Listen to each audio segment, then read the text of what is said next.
Welcome. I've been getting asked by people of how to do gradients on complex shapes, something like the Bubba Wallace Lidos car.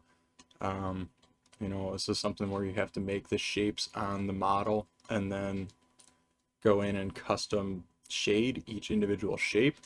And I've got a way that I go about doing this that I don't know if everyone else does it this way, but I feel like this is a super easy way to do these things. Um, so I'm going to start fresh and I'm just going to make a new layer on top to give a base color. And this would be something like for the Kyle Busch Alsco car or Jeb Burton or whoever had it in the Xfinity series.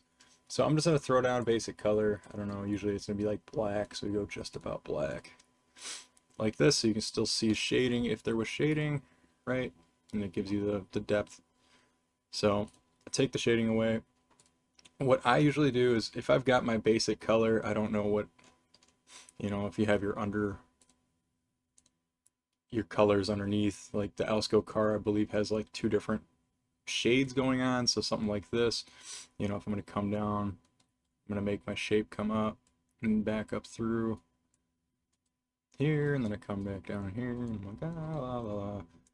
But that's fine. Goes like this, fill the path. It's a different color, and I know it's supposed to be green, but I'm going to do it this way first. So, oh, not that.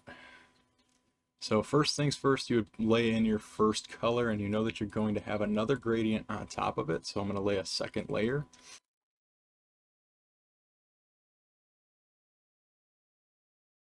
Again, this is a separate layer. So right now I've got the base layer, I've got the second layer, the white, and then I've got this black layer laid on top. I'm going to set the alpha mask because this is what's going to make it so you paint within the lines, and on this base also. That way if I come in with my paintbrush and say I wanted to make it this red, and I have my brushes set hardness and force at 100 if I want to color it full on, and it would just come through and make the whole thing red. Everything that was white is now red, and it keeps that slightly faded edge from the line, the anti-alias edge.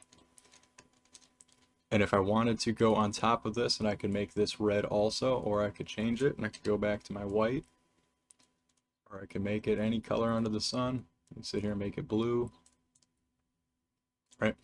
But if I wanted it to fade, if I want to make this fade, I've got my solid color here. So specifically the Alsco car is going green to green black. So I'm going to pull out, I'm going to go green. I'm going to get my back color here, this base, green. And I got the top one that I know is also going to be green.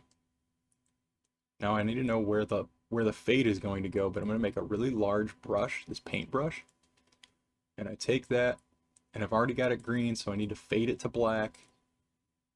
And I'm going to set the hardness way down.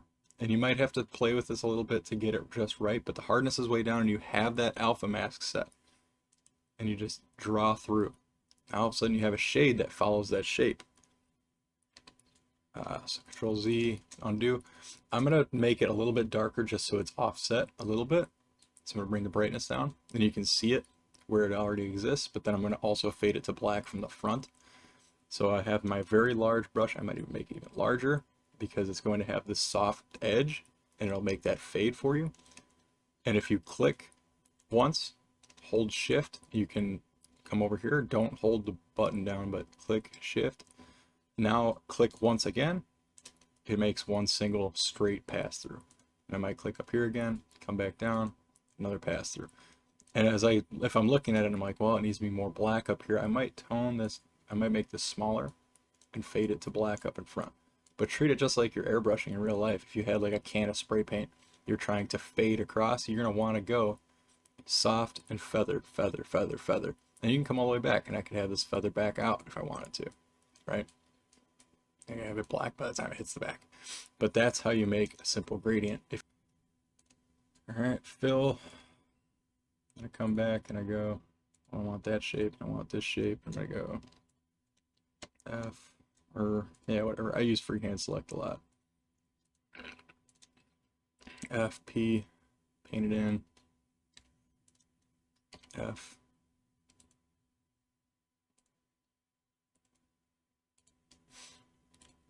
I'm gonna come through here. So if I wanted to paint in these three shapes and I wanted different shades coming out of them, I'm gonna set my alpha mask again, but I'm gonna do this instead. Now, I have my threshold set to 255, so it'll grab everything that it sees and it won't go beyond the border. If I was to turn the mask off and I wanted to paint this in now, I'm gonna turn the force way up just to really show my point here. It would make, see how it went really, really hard and it has these choppy edges? You have to have the alpha mask on, it'll maintain those transparencies.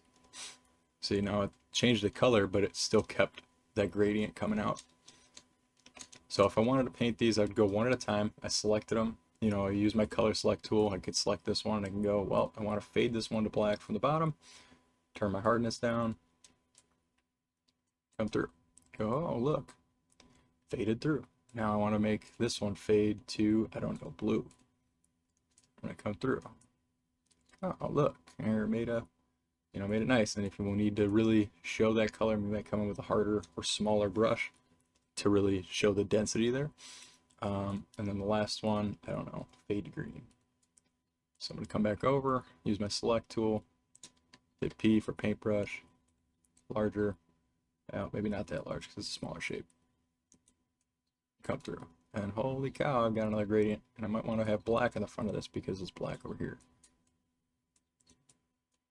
Right, so you get the feel of you can do these complex shapes, and as long as you use that, I use U, the U button will make your color select tool, but as long as you have this alpha selected, you'll be able to make that softer edge, and then everything else is going to be on you to be getting across gaps and things like that. But for the most part, that's how you make your complex shapes and do those nice fades.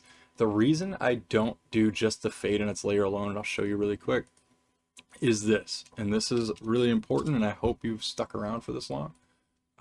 If I was to go into this layer and I wanted to make a soft edge, notice how it has those rings. It has these concentric rings. It looks really bad on a car. The reason you do this is I would make the area black first, and it needs to be able to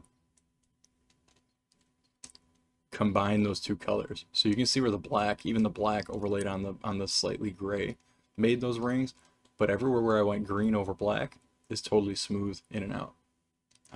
But you really can't do that in a transparent layer because it has nothing to mix into, whereas the black and the green can mix together, or the black and whatever other color can mix together. So that's why I do that way. That's why I make the actual shape and then I do the gradient on the shape. So things like, oh, I don't know, let's bring up.